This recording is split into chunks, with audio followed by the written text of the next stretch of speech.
Hi hello viewers, welcome back to our channel. ముందుగా ఎవరైనా మన ఛానల్ సబ్స్క్రైబ్ చేసుకోకపోతే వెంటనే సబ్స్క్రైబ్ చేసుకోండి. అలానే స్టోరీలోకి వెళ్ళిపోదాం. రాక్షస వలయం సీజన్ 2. 5 నెలల తర్వాత తెలియకుండానే మైథిలి విక్రమ్ని వదిలి 5 నెలలు గడిచిపోయాయి. ఒకప్పుడు హైదరాబాద్ నగరాన్ని తన పేరుతో వణికించిన విక్రమ్ జీవితం ఇప్పుడు పూర్తిగా మారిపోయింది. వర్మ గ్రూప్ ఆఫ్ ఇండస్ట్రీస్ ఇంకా అతని ఆధీనంలోనే ఉన్న ఆఫీసులో గంటల తరబడి కూర్చునే విక్రమ్ ఇప్పుడు పని కంటే ఆలోచనల్లోనే ఎక్కువగా మునిగిపోతున్నాడు. తన టేబుల్ మీద వదిలిన తాళిని చూస్తూ తన తప్పులను గుర్తు చేసుకుంటూ తనలో తానే మౌనంగా కృంగిపోతున్నాడు.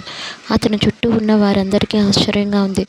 మరోవైపు మైథిలి అన్నయ్య రాజశేఖర్ తన నిర్దోషిత్వాన్ని నిరూపించుకొని తన చెల్లెలు మైథిలిని తీసుకొని విశాఖపట్నానికి వచ్చేశాడు. నగరానికి దూరంగా సముద్ర తీరానికి దగ్గరలో ఉన్న ప్రశాంతమైన ఇంట్లో కొత్త జీవితాన్ని ప్రారంభించాడు. కానీ అప్పటికే మైథిలి తన కడుపుతో ఉందని 3 నెలలకే తెలిసింది. ఆ బిడ్డకు తండ్రి విక్రమ్ అని రాజశేఖర్ తెలుసుకోవడంతో తీయించుకోమని అప్పటికే చెబుతూనే ఉన్నా అది తీయించుకోవడానికి మనసు రాలేదు. కష్టమో నష్టమో ఈ బిడ్డని మాత్రం నేను భరిస్తానన్నయ్య, ప్లీజ్. చిన్నప్పటి నుంచి అమ్మ నాన్న చనిపోయిన దగ్గర నుంచి నువ్వే నాకు అన్నీ అయ్యి పెంచావు. దయచేసి నా కడుపులో ఉన్న బిడ్డను తీయించుకోమని మాత్రం చెప్పొద్దు అన్నయ్య, చెప్పొద్దు, నీకు దండం పెడతాను అని చెప్పి అక్కడి నుంచి వెళ్ళిపోతున్న తన చెల్లెల్ని చూస్తూ ఉండిపోయాడు రాజశేఖర్. ఈ పరిస్థితికి కారణం నువ్వే విక్రమ్. ఈ విషయాన్ని తెలుసుకోకుండా నన్ను, నా చెల్లిని చాలా మానసికంగా గురి చేశావు. అంతేకాకుండా నా చెల్లెలి కడుపులో నీ బిడ్డకు తల్లి అవుతుంది. ఇక ఎప్పుడు నేను నీ దగ్గరికి నా చెల్లెలు పంపించను నీ మనసులోనే అనుకున్నాడు. రాజశేఖర్ కడుపులో ఉన్న ప్రతిరూపాన్ని చూసుకుని 5 నెలలు గడిచిపోయాయి. 5 నెలల గర్భంతో ఉన్న మైథిలి ఇప్పుడు నెమ్మదిగా తన జీవితాన్ని తిరిగి నిలబెట్టుకోవాలని తన కడుపులో పెరుగుతున్న బిడ్డను చూసుకుంటూ ప్రతిరోజు కొత్త ధైర్యంతో ముందుకు సాగాలని నిర్ణయించుకుంది. అయినా రాత్రి వేళలో గత జ్ఞాపకాలు ఆమెను వెంటాడుతూనే ఉన్నాయి. ఒకరోజు సాయంత్రం ఇంటి బాల్కనీలో నిలబడి సముద్రాన్ని చూస్తున్న మైథిలి తన కడుపుపై చేయి వేసుకొని మెల్లగా నవ్వింది.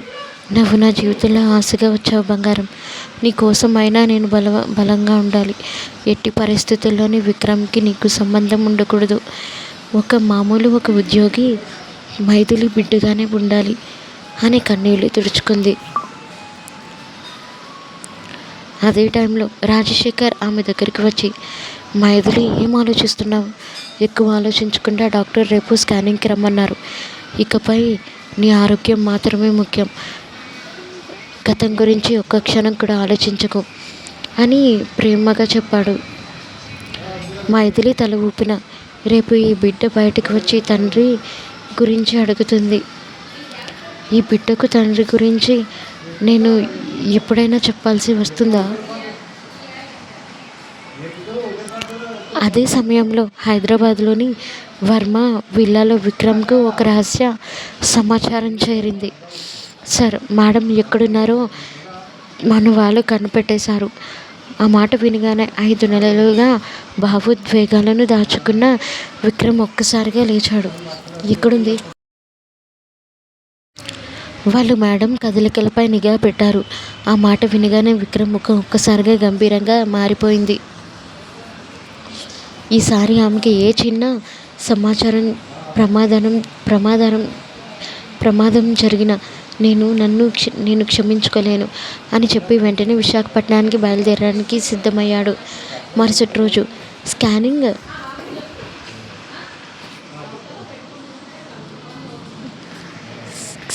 తీసుకోవడానికి హాస్పిటల్కి వెళ్ళారు రాజశేఖర్. అలానే మైథిలి కడుపులో పెరుగుతున్న ఊపిరి తీసుకుంటున్న తన బిడ్డను చూసి కన్నీళ్లు మున్నేరుగా అవుతుంది. బిడ్డ చాలా హెల్తీగా ఉన్నాడమ్మా అని చెప్పడంతో చిన్నగా చిరునవ్వు నవ్వింది. కన్నీళ్లతో తన బాబుని చూసుకొని మురిసిపోతుంటే, నీకు ఈ అమ్మ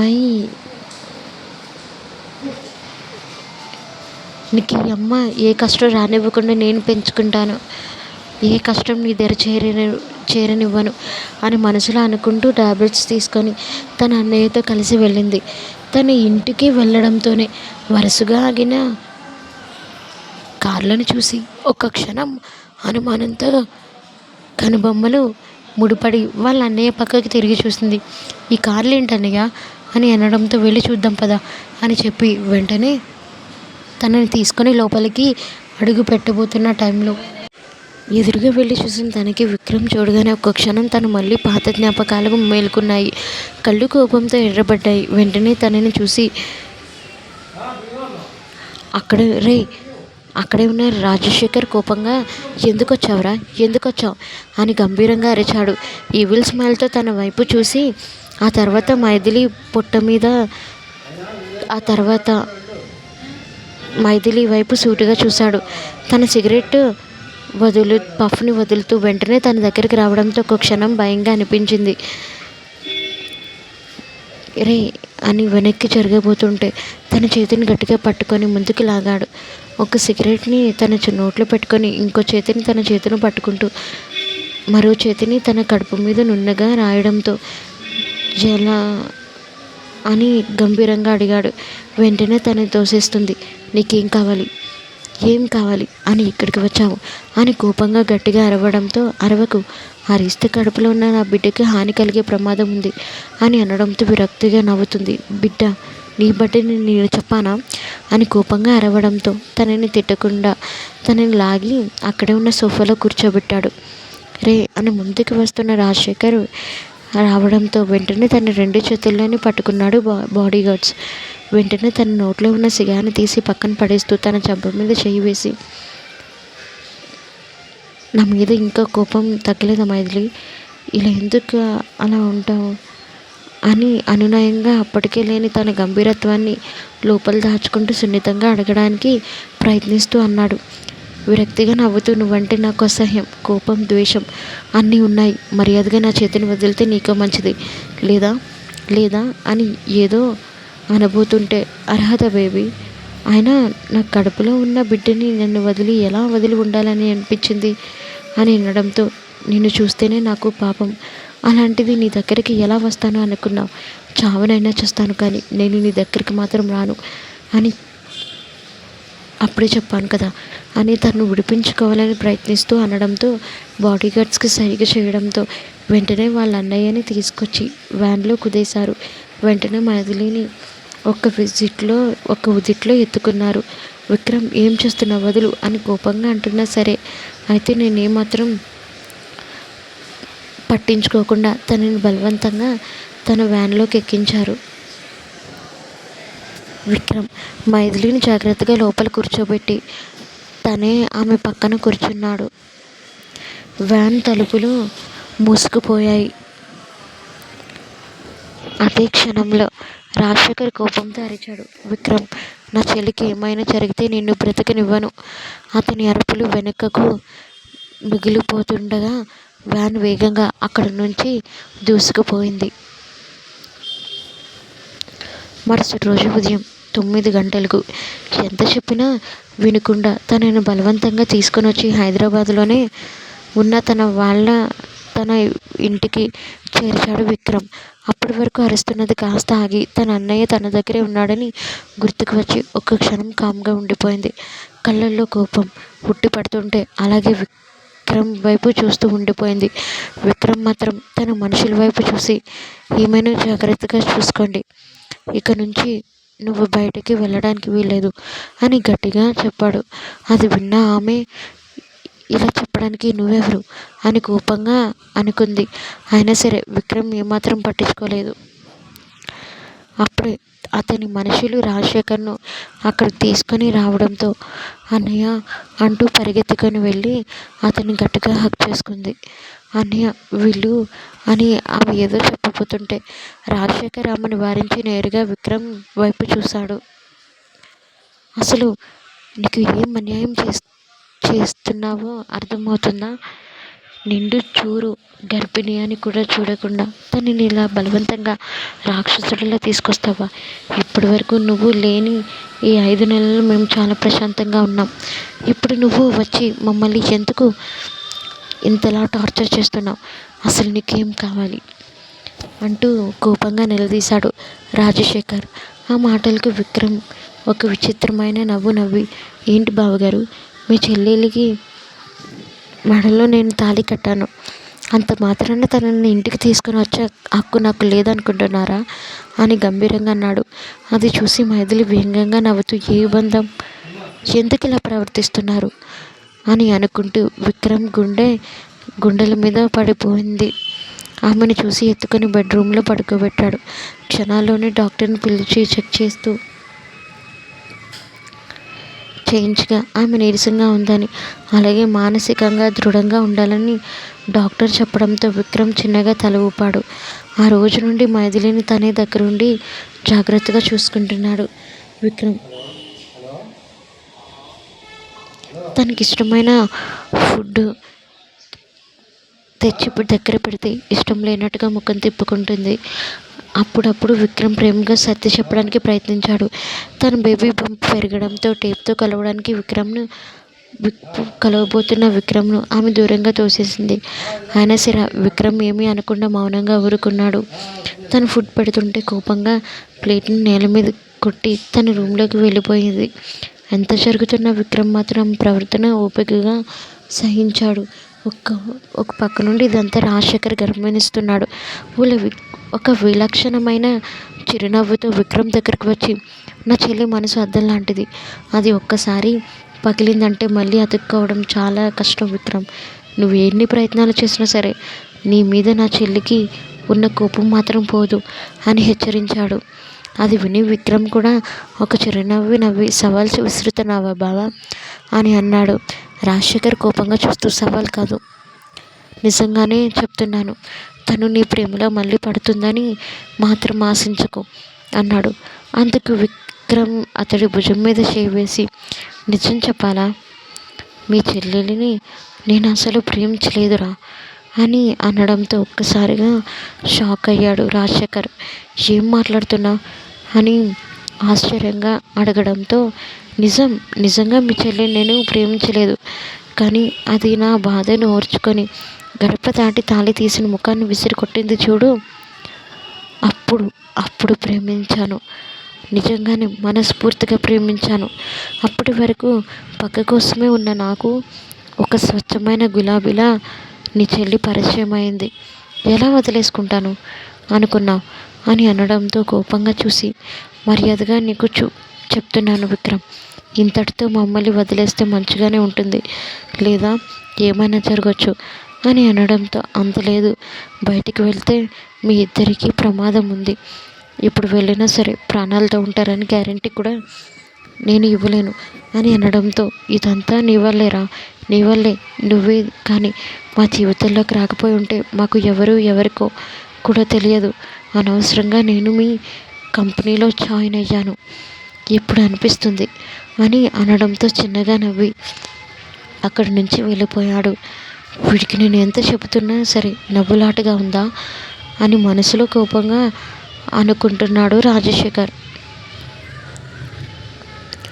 చిరాకుగా ఉండడంతో మేడ్ తనకి జ్యూస్ ఇవ్వడంతో తాగుతుంది మైథిలి. అప్పుడే లోపలికి వచ్చాడు విక్రమ్. తనని చూసి ముఖం ముడుచుకోవడంతో, ఏంటి నన్ను చూసి ముఖం బాగానే ముడుచుకున్న ముఖంతో ఇంకా అందంగా ఉన్నావు అనుకో అని అనడంతో తన వైపు చూస్తూ, మర్యాదగా ఇక్కడి నుంచి వెళ్ళు అని కోపంగా అరిచింది. ఎందుకే అంతలా అరుస్తావు అని అంటూ తన దగ్గరికి రావడంతో, ఏం చేస్తున్నావు అని వణుకుతున్న గొంతుతో వెనక్కి అడుగు వేయబోతే వెంటనే తనని పట్టుకున్నాడు. నీ విషయంలో నేను తెలిసి తెలియకుండా తప్పు చేసింది నిజమే, కానీ నాకు నువ్వు కావాలి అని అనడంతో వెంటనే తనని తోసేసింది.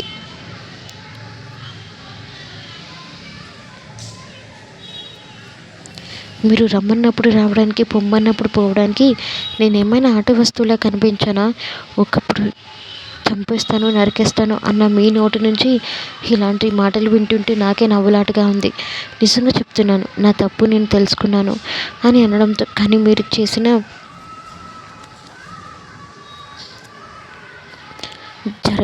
తెలుసుకునేలోపే జరగాల్సిన నష్టం కూడా జరిగిపోయింది. వెంటనే తన నడుమును పట్టి దగ్గరికి లాగాడు. ఇద్దరి మధ్య బేబీ బంప మాత్రమే అడ్డుగా ఉండడంతో ప్రేమగా తనని తడుముతూ దాని మీద ముద్దు పెట్టుకున్నాడు. ఒక్కసారిగా ఉలిక్కిపడి తనని తోసేసింది. చంపేస్తాను నా బేబీ జోలికి వస్తే. ఏంటి, నీ బేబీనా? పెత్తనం వేయకుండానే మొక్క వస్తుంది అనుకుంటున్నావా అని కన్నింగ్ నవ్వుతూ అనడంతో, చేసి ఏం మాటలవి అని కోపంగా కిటికీ దగ్గరికి వెళ్ళి నిల్చుంది. వెంటనే వెనక నుండి గట్టిగా హత్తుకున్నాడు. తన మెడ వంపును పెదవిలో నిలుపుతుంటే కష్టంగా విడిపించుకోవడానికి ప్రయత్నించింది. మా అమ్మ నాన్న చిన్నప్పుడు చనిపోయారే, అప్పటి నుంచి మొండిగా దొరికింది తింటూ ఉన్నాను. అప్పుడే మా నాన్న తమ్ముడు జగన్నాథం నన్ను చేరదీశాడు. తర్వాత నువ్వు నా లైఫ్లోకి రాకపోయి ఉంటే ఖచ్చితంగా తన నాటకం బయటపడేదే కాదు. నువ్వు వచ్చాక తెలిసింది అతను ఆస్తి కోసం ఇదంతా ఆడుతున్న నాటకం అని. అతని చెబుతున్న విధానానికి మనసు కరగాలనుకున్న వెంటనే తనని విడిపించుకొని దూరంగా ఉండండి అని అంటూ వదిలేసుకోవడంతో తన చేతిని పట్టుకొని దగ్గరికి లాక్కున్నాడు. ప్రామిస్ చేస్తున్నాను, ఖచ్చితంగా నిన్ను, మన బేబీని అని మీ అన్నయ్య బాధ్యత కూడా నేనే తీసుకుంటాను అని అనడంతో కళ్ళల్లో కష్టంగా కన్నీళ్ళు తిరుగుతున్న వెంటనే దానిని ఆపుతూ, నేను మిమ్మల్ని సహాయం అడగలేదు, మర్యాదగా ఇక్కడి నుంచి వెళ్ళిపోండి అని అరవడంతో, ఓకే కూల్, నువ్వు అరవద్దు, నువ్వు అరిస్తే ఖచ్చితంగా స్ట్రెస్ వస్తుంది అని చెప్పి అక్కడి నుంచి వెళ్ళిపోయాడు. విక్రమ్ ఇంట్లో జరిగేది ప్రతిదీ తనకు అప్డేట్ వెళ్ళిపోతుంది జగన్నాథానికి. అయితే ఆ మైథిలి ప్రెగ్నెంటా అని కోపంగా అనుకుంటూ, లాభం లేదురా, కుటుంబాన్ని లేపేయాల్సి ఉంటుంది, రేపే ముహూర్తం పెట్టు అని చెప్పడంతో చిన్నగా అలానే అని అనుకుంటూ తన మనిషి వెళ్ళిపోయాడు. మరుసటి రోజుతో 8 రోజులు 8వ నెల పూర్తి అవ్వడంతో 9వ నెలలోకి అడుగుపెట్టిన మైథిలి చిన్నగా మెయిట్స్ తనకి వాకింగ్ చేయించడంతో అప్పుడే కొంతమంది బంగ్లా మీదకు అటాక్ చేయడంతో మొదలుపెట్టారు. తేరుకునేలోపే మైథిలిని కిడ్నాప్ అయిపోయింది. వెంటనే విషయం క్షణాల్లోనే విక్రమ్కి పాకిపోయింది.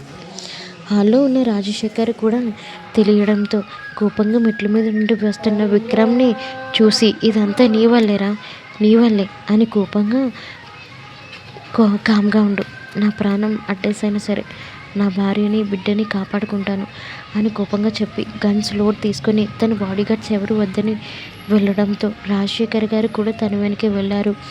దారిలో ఎన్నో దేవుళ్ళకి మొక్కుకున్నాడు రాజశేఖర్. ఇదంతా జగన్నాథ్ పని అని తెలుసుకున్న విక్రమ్ మాత్రం వదలలేదు. కోపంతో నరాలు పాకింది. వెంటనే వాడిని అంత తేలిక వదిలికూడదని కోపంగా అనిపించి వెంటనే తన గుడారానికి చేరుకున్నాడు విక్రమ్. అరగంట తర్వాత మెల్లగా స్పృహలోకి వచ్చింది మైథిలి. వణుకుతున్న కాళ్ళు కష్టంగా కదపడంతో కళ్ళు తెరిచింది.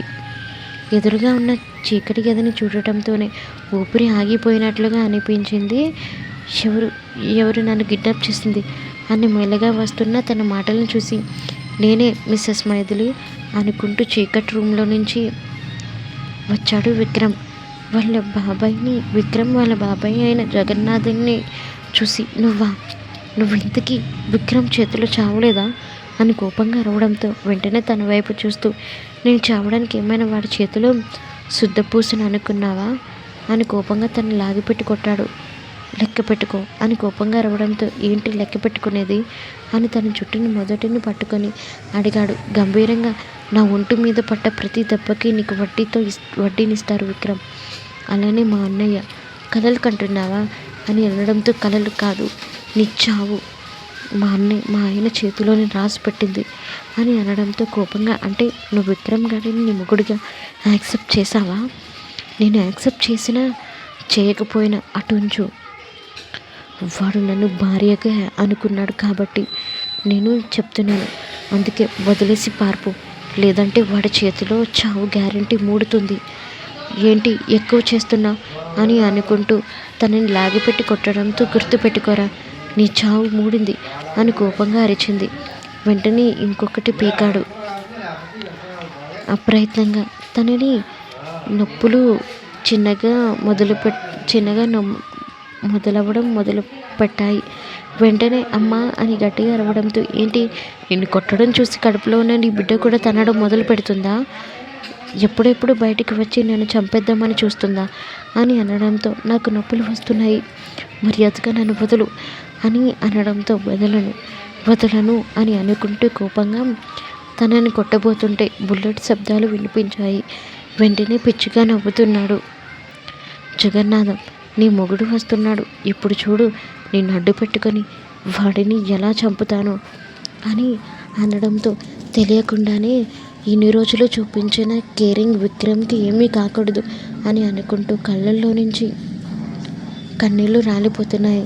వెంటనే తనని చైర్లో తీసుకొని వెళ్ళాడు. అక్కడ ఉన్న గుడారంలోకి. అదొక ఫ్యాక్టరీ అవ్వడంతో జగన్నాథ్ రౌడీలు తప్ప ఎవరూ లేరు. వెంటనే రాజశేఖర్ అమ్మ మైథిలి అని అనుకుంటూ దగ్గరికి రావడంతో, రావద్దు, వస్తే చంపేస్తాను అని జగన్నాథం భయపెట్టాడు.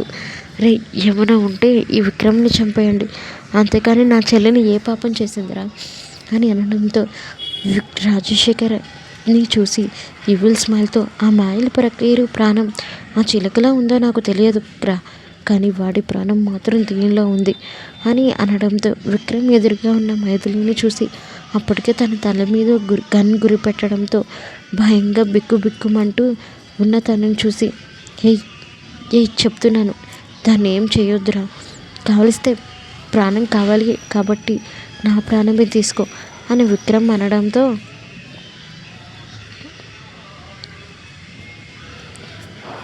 అలానే తీసుకుంటాను, నీ దగ్గర ఉన్న గన్తో నీ కడుపులో నువ్వే షూట్ చేసుకో అని అనడంతో అక్కడే ఉన్న మైథిలికి ప్రాణం పోయినట్టుగా అనిపించింది. విక్రమ్ అని అప్రయత్నంగా తన నోటి నుంచి రావడంతో, టైం లేదు, లేదంటే దీనికి ఇప్పుడిప్పుడే నొప్పులు కూడా వస్తున్నాయి అని అనడంతో, వద్దు అని గట్టిగా అరిచి విక్రమ్ చేతిలో ఉన్న గన్తో తన పొట్టలో షూట్ చేసుకున్నాడు. విక్రమ్ ఒక్కసారిగా నొప్పి భరించలేనంతగా నొప్పి రావడంతో, విక్రమ్ అని గట్టిగా అరిచింది మైథిలి. అదంతా చూస్తున్న రాజశేఖర్ ఆశ్చర్యపోయాడు. మైథిలి అని అనుకుంటూ రావడంతో, రే దగ్గరకు రాకు, చంపేస్తాను అని జగన్నాథాన్ని బెదిరించాడు. వెనక్కి వెళ్ళు అని అనడంతో కొంచెం తగ్గాడు. నాకు ఇంకా ఈ షూట్ కూడా సరిపోలేదురా, నువ్వు షూట్ చేస్తే ప్రాణాలు లేచిపోతాయంట కదా, అలా నువ్వు చచ్చిపోయినట్టుగా నాకు అనిపించాలి, అప్పుడే దీన్ని వదులుతాను అని అనడంతో, రక్తం ఓడుతున్నా సరే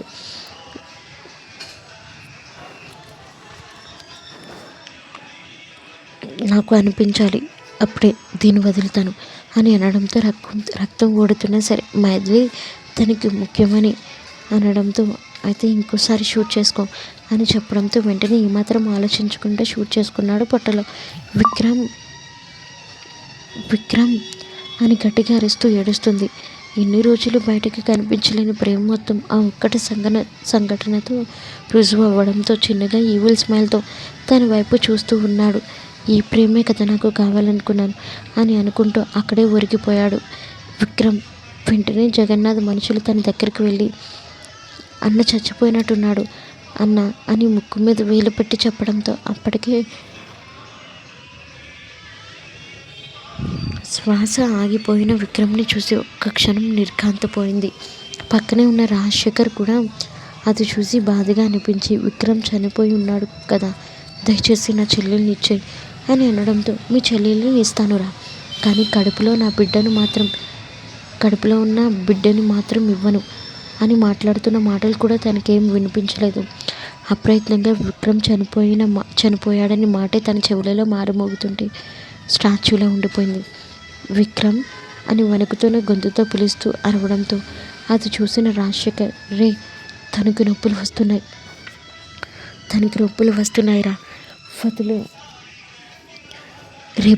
వదలను, రేపు దీని కడుపులో ఉన్న బిడ్డను కూడా వదిలితే రేపు ఆస్తుల్లో వాటా కూడా కావాలని అంటారు, అందుకే నేను దీన్ని చంపేస్తున్నాను అని అనడంతో విక్రమ్ అని గట్టిగా అరిచింది.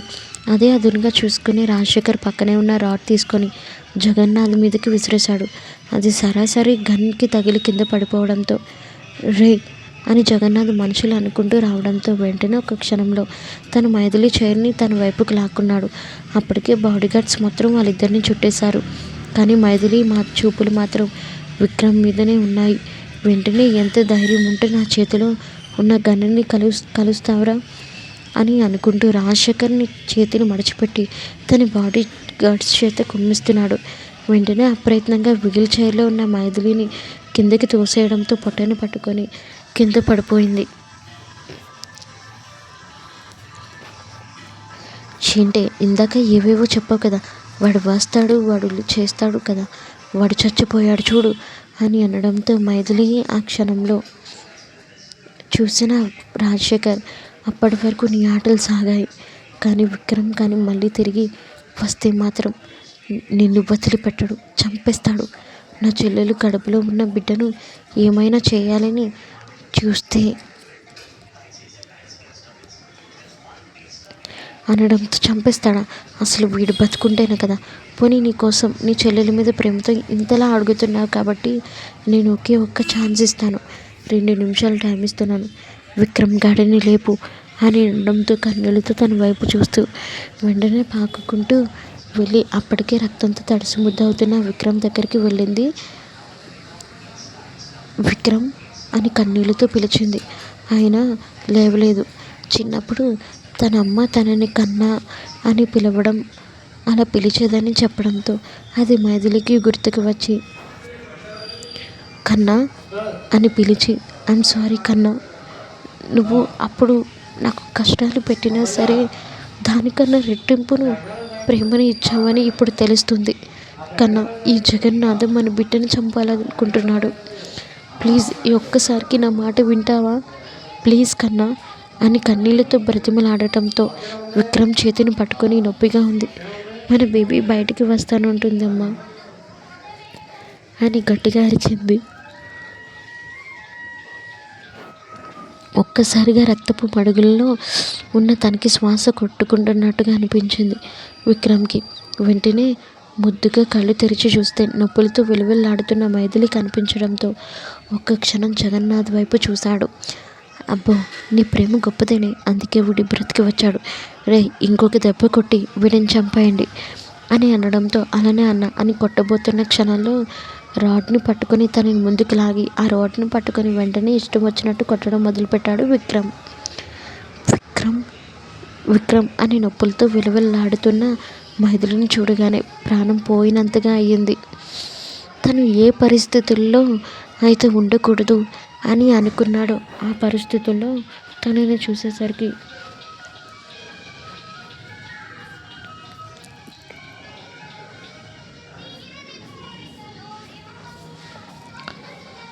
ఇష్టం వచ్చినట్టు కొట్టడం మొదలుపెట్టాడు. వెంటనే రాజశేఖర్ కూడా సాధ్యమైనంత వరకు అడ్డుకోవడానికి ప్రయత్నించడంతో అప్పుడే జగన్నాథ్ విక్రమ్ అలా లేచి ఎప్పుడైతే ఫైట్ చేస్తున్నాడో ఆ క్షణం చూసి భయంతో వెనక్కి పోయి కింద పడిపోయిన గన్ తీసుకొని తనకి ఏం చేయబోతున్న క్షణాన నుదుటిని తాకింది ఒక బుల్లెట్. అది రాజశేఖర్ పేల్చడంతో ఆశ్చర్యంగా చూశాడు విక్రమ్. టైం లేదు, చెల్లెలకి నొప్పులు వస్తున్నాయి, వెళ్ళు అని అనడంతో చిన్నగా తల ఊపి వెంటనే తనని తీసుకొని హాస్పిటల్కి కారులో బయలుదేరుతున్నాడు విక్రమ్. కన్నా అని వణుకుతున్న గొంతుతో పిలవడంతో మైథిలి అని చిన్నగా పిలుస్తుండు, నీకేం కాదే, నేను కాపాడుకుంటాను అని చెప్పడంతో నాకేమైనా పర్వాలేదు, మన బిడ్డకి మాత్రం ఏమీ కాకుండా చూడు అని కన్నీళ్ళతో చెబుతూ వీలుంటే మనం ముగ్గురం కాదు మనం నలుగురు కలిసి హ్యాపీగా బతుకుదాం కన్నా అని చెప్పి తన తల వాల్చి నొప్పులతో తట్టుకోలేక గట్టిగా అరవడం మొదలుపెట్టింది. వెంటనే దగ్గరలో ఉన్న హాస్పిటల్ రావడంతో వెంటనే తనని ఎత్తుకుని డాక్టర్ అని కన్నీళ్లతో అరుస్తూ అప్పటికే రక్తపు మడుగుల్లో ఉన్న విక్రమ్ని చూసి భయపడిపోతున్నారు జనాలు. వెంటనే స్ట్రక్చర్ మీద పడుకోబెట్టి స్పృహ కోల్పోయాడు. ఇక్కడ రాజశేఖర్ జగన్నాథం మీద తన కాళ్ళు మోపుతూ, ఏంట్రా నా చెల్లెలు జోలికి వస్తావా, నా చెల్లెళ్ళు జోలికి వస్తావా, నీకు ఈ కథ ముగిసినట్టే. 2 బుల్లెట్లు దింపి దగ్గరలో ఉన్న హాస్పిటల్కి బయలుదేరాడు. అప్పటికే అన్నోన్ పర్సన్స్ కింద అడ్మిట్ చేసుకున్నారు. వెంటనే వాళ్ళిద్దరిని చూసి ఐసీయూలో ట్రీట్మెంట్ జరుగుతున్న వాళ్ళిద్దరినీ చూస్తూ ఉండిపోయాడు రాజశేఖర్. నొప్పులతో పోరాడుతున్న తన చెల్లెలు ఒకవైపు, తన మీదే ప్రాణం పెంచుకున్న విక్రమ్ మరోవైపు చూడడంతో అక్కడే ఉన్న వినాయకుడి దగ్గరికి వెళ్ళి మొక్కుకున్నాడు. తనకేం కాకూడదు అని. అప్పుడే 12 మగబిడ్డకు జన్మనిచ్చింది మైథిలి. ఆ ఏడుపు వినిపించడంతో అప్రయత్నంగా వెళ్ళి లోపలి నుండి సిస్టర్ రావడంతో మీకు మేనల్లుడు పుట్టారు అని తన చేతికి ఇవ్వడంతో ఎర్రగా ఉన్న తన చేతులను చూస్తూ మురిసిపోయాడు రాజశేఖర్. మరోవైపు బిడ్డను తీసుకొని తన ఐసీయూ దగ్గరికి వెళ్ళాడు. విక్రమ్ పరిస్థితి విషమించింది అని డాక్టర్ చెప్పడంతో కుప్పకూలిపోయాడు.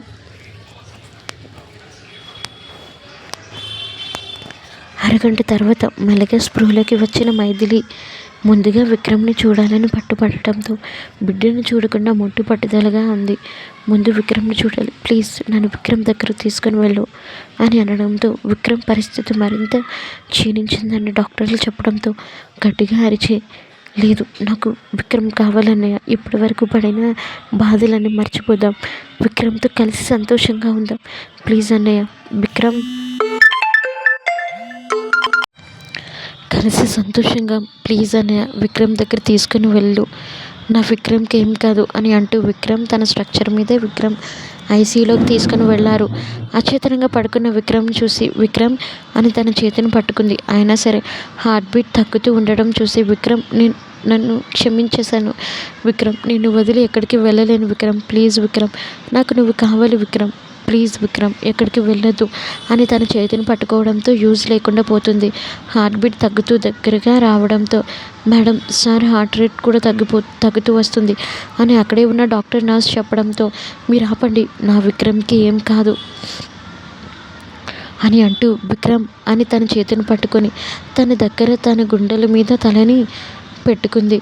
విక్రమ్ నీతో పాటు నన్ను కూడా తీసుకొని వెళ్ళిపో, ఉన్నంతకాలం నీ ప్రేమను తెలుసుకోలేకపోయాను అని అంటూ తన పెదవులను విక్రమ్ పెదవులతో ముడివేసి గాఢమైన ముద్దు పెట్టింది. ఆ ముద్దు ఎలా ఉందంటే నిన్ను విడిచి నేను ఉండలేను అన్నట్టుగా. మైథిలి ప్రేమ అతని గుండెకు తాటిన క్షణాలలో తన స్పర్శ తాకిన క్షణాన్ని తెలియదు కానీ విక్రమ్ చిన్నగా తక్కాడు. వెంటనే హార్ట్ రేట్ మళ్ళీ పెరిగింది. వెంటనే తన పెదవులను వీడి విక్రమ్ కళ్ళలోకి సూటిగా చూస్తూ మబ్బుగా కళ్ళు తెరిచిన విక్రమ్కి తనని చూస్తే కనిపించింది మైథిలి అని చిన్నగా పిలవడంతో ఐఎమ్ సారీ విక్రమ్ అని అనడంతో ఇందాక కన్నాని పిలిచావు కదా అలానే పిలవవా అని అనడంతో కన్నా అని అనుకుంటూ తనని గుండెలకు హత్తుకుంది. ఆ దృశ్యం చూసిన రాజశేఖర్ వాళ్ళ మధ్యలోకి వెళ్ళాలని అస్సలు అనిపించలేదు.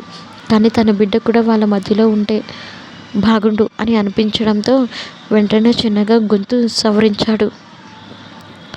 ఇక్కడ మేము కూడా ఉన్నామని గుర్తించండి అంటూ వాళ్ళ మధ్యలో బిడ్డను పెట్టడంతో ఇప్పటికైనా నన్ను బావా అని ఒప్పుకుంటావా అని విక్రమ్ అడిగాడు రాజశేఖర్ని. నా చెల్లి నేను క్షమించింది కానీ నేను ఇంకా క్షమించలేదు అని ముఖం మార్చుకోవడంతో చిన్నగా నవ్వింది మైథిలి.